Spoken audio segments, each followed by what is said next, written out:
All right, so this is going to be a very nerdy, autistic video about my ideas for a game's mechanics that I would love to see for a six-man party role-playing turn-based tactical RPG. And I do mean six-man party. Here goes. So this is for weapons. Basically, there's something called a proc, which is like a chance for something to occur that's special, that weapons often have. So I'll start with that. One-handed with shield spear, 15% chance double damage, range 2 squares. It can have you can put it on as the only weapon and no shield, and it'll do 20 to 25% chance double damage. Range 2 again. Halberds have flat 20% armor piercing, range 2 again. Maces and crushing weapons have a 30% chance for armor reduction for 2 turns. Swords have a 15% parry chance or a 25% parry chance if you wield it two-handed. Daggers have, and you can dual wield by the way for these weapons, some of these weapons, not the halberd, and you can two-hand the spear, and I guess there would be a two-handing of the sword or something like that. And you can dual wield the sword, or you can use a shield and sword, and so on. And that was same for the mace and the crushing weapons, and the axes that I'm talking about. And the dagger is just one-handed, and the halberd is just two-handed. And bows and crossbows are just two-handed, and so on. Unless you use a hand crossbow, which would be a special later game weapon, I guess, in some sense, or middle. Later game, basically. Okay, daggers, 15% double damage at chance and 15% negate all armor for the attack chance, which can happen at the same time or separately or not at all based on how the dice rolls independently for both procs. They'd have lower base damage, because they can pierce all armor on a proc, and they can do double damage on a proc, and so on. So the proc is the value to the dagger, not the base damage. I would put in armor with flat damage reduction in this game. Maybe a little bit of percentage damage reduction as well, but the emphasis will be on flat damage reduction. And I would give armors about a 15 to 75% double flat damage reduction proc of its own to represent hidden armor where it's strong, basically. And the heavier armors will be like 75% chance, and like studded leather with a little bit of metal in it will be like if you hit the metal piece by accident on a leather armor with some studs, that'll be like a 15% chance for a proc of double flat damage reduction. Strength will give 1% hit and 2% damage to melee attacks and javelins, which I'll mention later. Dexterity will give a 1% dodge, crit, and chance of an extra action point stacking, and 2% range damage reduction with bows and crossbows, or 2% extra range damage with bows and crossbows. There'll be a magic and priest power skill, an armor power rating, and the priest power skill will not have this function, so it will be an advantage for priests to wear the heaviest armor possible without reducing their magic power. But if armor is less than 5 less than magic power points, then reduce ability to cast magic power skill spells by whatever armor point encroaches into the 5-point buffer. So if you have 15 armor power and you have 20 magic skill, you can cast your latest spells just fine. But if it's 16 armor power and 20 magic power, then you can only cast like rank 19 magic spells, basically. And it goes up till 20 armor power and 20 magic skill and so on. I might provide, as part of my skills for the character, 5 magic spell skills, and magic skill will be, generally speaking, a statistic, but the special skill or talent, I might do talents actually, and make magic skill boosts as part of the talents to overcome the armor penalties for 20 armor power and 20 magic skills, so that you have maximum magic power and can use the heaviest armors if you invest in that particular thing. And it'll have a small boost of magic damage and healing. Well, magic damage, really, because it's magic skill. Priest doesn't have this.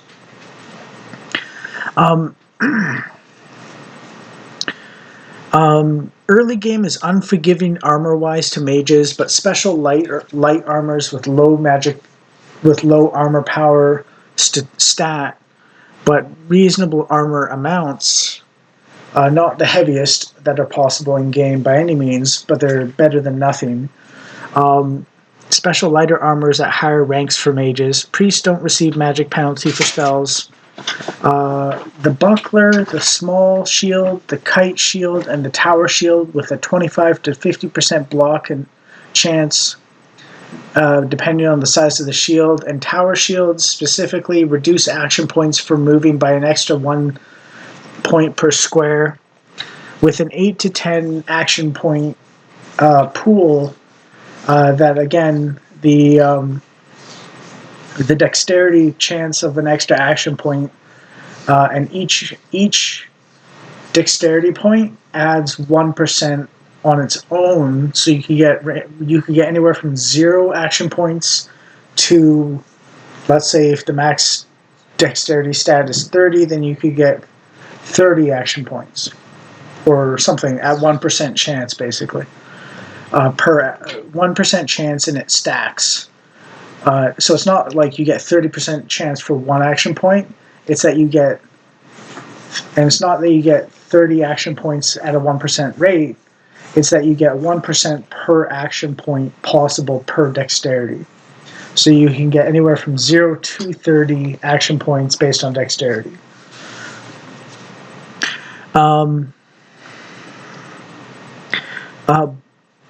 The block chance I mentioned, and block would reduce damage by 50% for all except crushing, which is by 25%.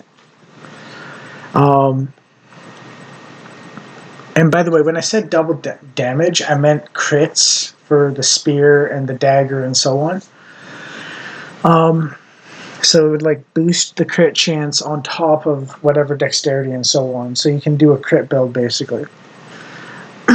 Critical hits can do double damage and cannot be dodged, parried, or blocked. Parries affect physical attacks only, including ranged attacks. Bows have a 15% chance to double shoot in the same action, and crossbows take a reload time of 2 with 40% armor reduction. Attacks are 4 action points in cost, and action points per turn is 8 to 10, with a move to 1 square being 1 action point unless you're carrying a tower shield, in which case it's 2. General stats emphasis, total customization with higher points for stats costing more eventually. And I fleshed out a potentially interesting combat mechanic for a turn-based RPG so far.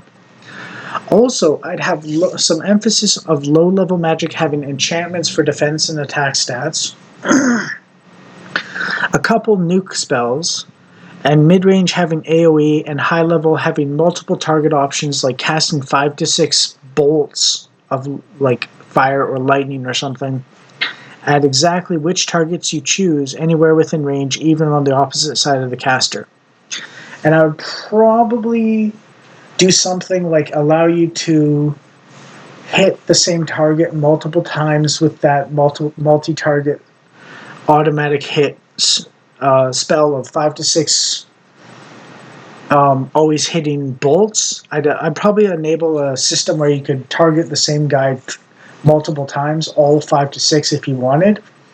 But they would do the first bolt would do 100% of the damage, and then all 4 or 5 after out of the 5 to 6 bolts would do like 50% damage to avoid just doing those spells. And there'd be like a high mana cost involved with them and so on.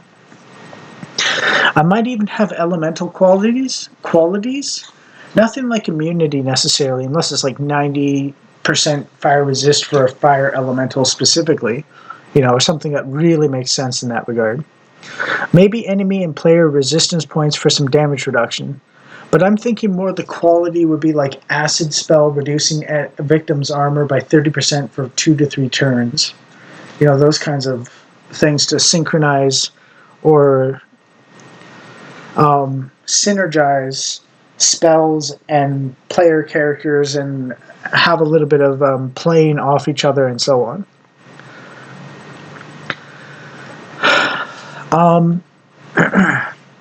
I'd also do axes with a 30% chance to do 50% of the damage from the last attack with the axe, except next turn, so it's not immediate, it's the next turn.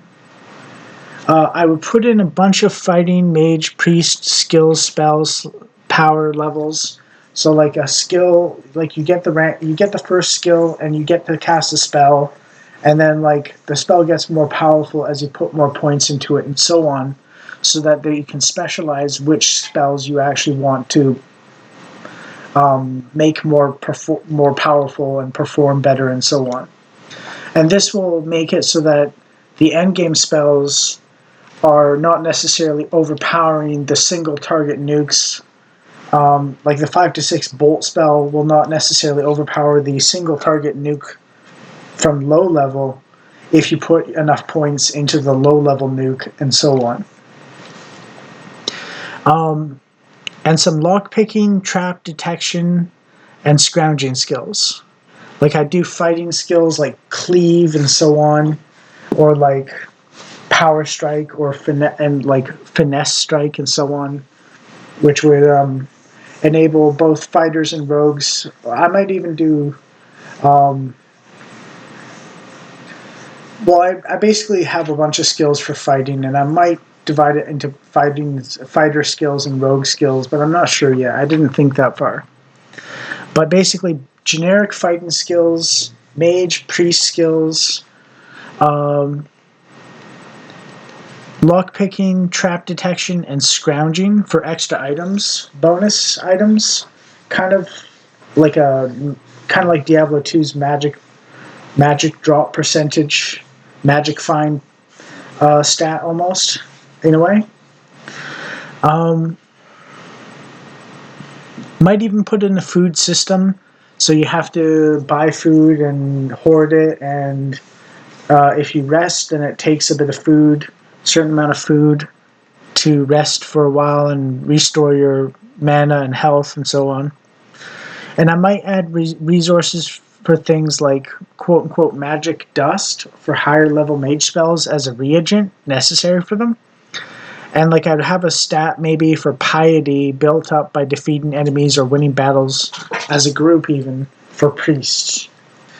And then I could do random encounters, so to speak, with trade-offs for different resources, like trading 5 for 10 or 10 for 5 or something in either direction.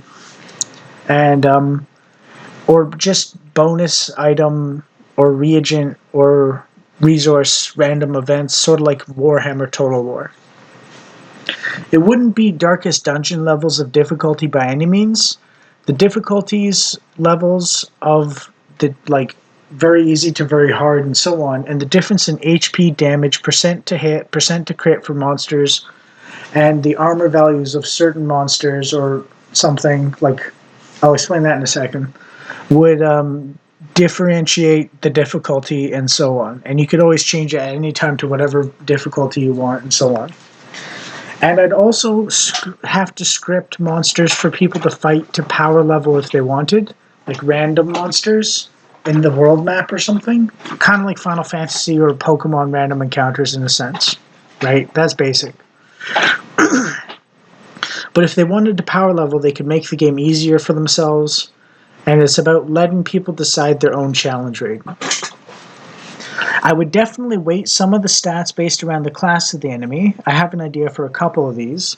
I have one called Juggernaut, which is high HP and high armor. Rogues are good crit and dodge. Mages use higher ranked spells against you. than they otherwise would have. Priests have a bit more armor and HP, and their spells are more powerful, even if they don't have higher ranked ones. Generic fighting monsters are all around improved on some level. But the customizability and spell selection for the players would also enable magic fighters to be viable, including dual wielding ones, or shooting ones, or shield and weapon ones, or two-handed weapon ones, or whatever you want to say about them. I'd also have enemy races with some particularities to spice things up. Goblins would favor rogues or dodge and crit, and their juggernauts would be a little more generic fighting monster-like in the dodge factor, while still having maybe having a little less armor value compared to other juggernauts and so on. While giants would be juggernauts and priests primarily, with their rogues being the generic fighter strength and so on. And I might toy with the size of groups and group composition and so on, so that there's a little bit of difference, with an aim towards later level areas being a little more about the tougher enemies and so on. Oh, and I could add javelins to the mix with 30% armor pierce flat value, make them a fair bit more expensive than bolts or arrows, which would also cost money and be a usable resource that you can run out of. And I'd make their base damage like double the, or like 1.5 times the bolts and arrows of the same quality. And they'd also receive a plus 2% hit and plus 4% damage from strength, not dexterity, which is double the bonus compared to other weapons, all of them. But they'd be expensive compared to bolts and arrows, so you'd have to spend the money to do so. It would sort of make Roman legionaries and hoplites a viable build with options. Ranged physical attacks for warrior builds costing a lot more money will balance the power of javelins per hit, while also making, and I just said also that I would make dexterity give a 2% range damage bonus on top of all the other stats it would change. I would probably do scrolls, and I'm not sure how I would do them exactly, but like I might make scrolls